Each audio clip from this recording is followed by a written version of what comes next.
ভাইরে ভাই, আগে মনে করেছিলাম যে বাংলা সিনেমা ধ্বংসের দুটি কারণ, একটি হলো কাটপিস জাতীয় সিনেমা তৈরি করা এবং অন্যটি হলো কিছু পরিচালক আছে তারা বাইরের দেশের সিনেমা হুবহুব কপি করত। কিন্তু ভাই এখন দেখতেছি কিছু ইউটিউবাররা হয়েছে হঠাৎ করে কোথা থেকে উঠে এসে জোরে বসে বাংলা সিনেমার ক্ষতি করতেছে। একটা সময় সবাই বলাবলি করেছিল যে বাংলা সিনেমা এবং শাকিব খানের সিনেমা নাকি ঈদ কেন্দ্রিক সিনেমা, শুধু ঈদেই সিনেমা রিলিজ করে। অনন্য মামুন ভাই সাহস করে ঈদের বাইরে সিনেমাটি রিলিজ করলো, আর কোথা থেকে ইউটিউবাররা আসলো এবং সিনেমার 12টা বাজাইলো। যেখানে কলকাতার ইউটিউবাররা বাংলা সিনেমা নিয়ে অনেক প্রশংসায় পঞ্চমুখ, আর সেখানে বাংলাদেশের হাতে গোনা কয়েকটা ইউটিউবার তারা বাংলা সিনেমার ক্ষতির পেছনেই সারাক্ষণ যেন লেগেই থাকে। বুঝলাম সিনেমাটা তোদের ভালো লাগে নাই, তাই বলে তোরা পাবলিক প্লেসে এসে পাবলিকদের মন ক্ষুণ্ণ করে সিনেমার 12টা বাজাবি। এটা কি বাঙালি হয়ে বাংলা সিনেমার ক্ষতি হলো না? পরিচালক এবং প্রযোজকরা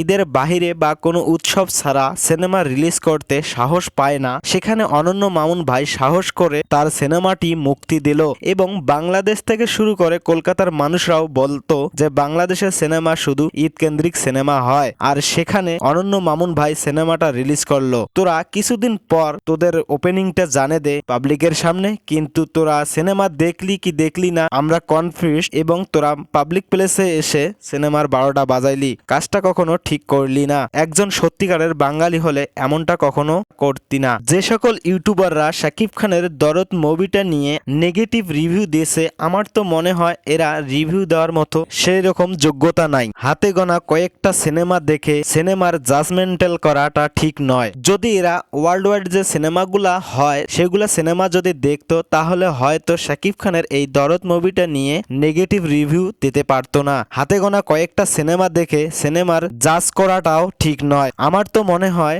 যে এরা সিনেমা দেখে নেই, শুধু সিনেমা হলে গিয়েছে শাকিব খানের নেগেটিভটা বাইর করার জন্য।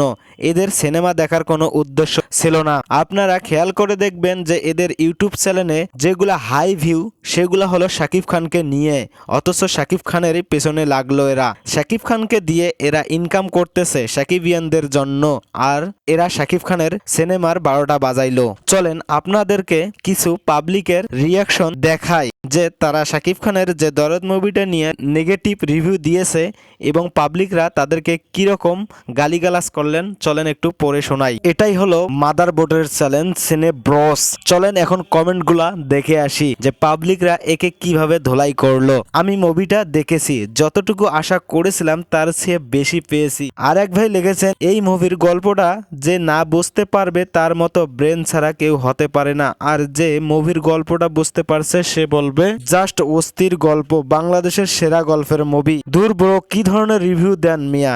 এইমাত্র সিনেমাটা দেখে আসলাম, শাকিব খান পুরো মুভিতে নিজের চরিত্র নিয়ে খেলেছে রীতিমতো।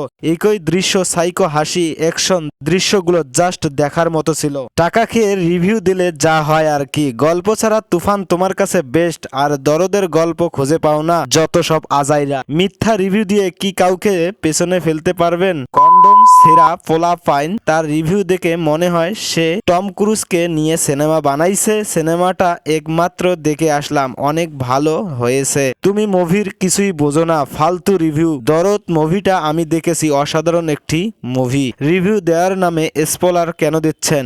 সবাই রিপোর্ট মারেন চ্যানেলটিকে। সব দর্শকের মুভি দেখে ভালো বলেছে মানে বুঝতে হবে মুভিটা অসাধারণ। আমি আজ বসুন্ধরায় গিয়ে ছবিটি দেখলাম, আমার কাছে বাংলাদেশের সিনেমা হিসাবে ভালো লেগেছে। কেননা 5-6 কোটি টাকা দিয়ে আপনি ভারতের 200 কোটি টাকার বাজেটের সিনেমার সঙ্গে তুলনা করবেন, বোকামি ছাড়া আর কি হতে পারে। ভাই এর ভিডিওটার মধ্যে প্রায় 2000-এর মতো কমেন্ট এসেছে, 99% সবাই একে গালিগালাজ করেছে। আমি বুঝলাম না রে ভাই, তুই কি জানিস না যে পুরো বাংলাদেশ শাকিব খানের? তাই তোর কাছে যদি শাকিব খান খুব খারাপ লাগে তাহলে শাকিব খানকে নিয়ে কোনো কন্টেন্ট বানাবি না। আশা করি বুঝতে পারছিস, না হলে এরপর এমন ধরনের ক্ষতি হতে পারে সেটা তুই কখনো কল্পনাও করতে পারবি না। তো সবাই ভালো থাকবেন, সুস্থ থাকবেন এবং এই সকল ইউটিউবারের কাছ থেকে অনেক দূরে নিজেদেরকে রাখবেন।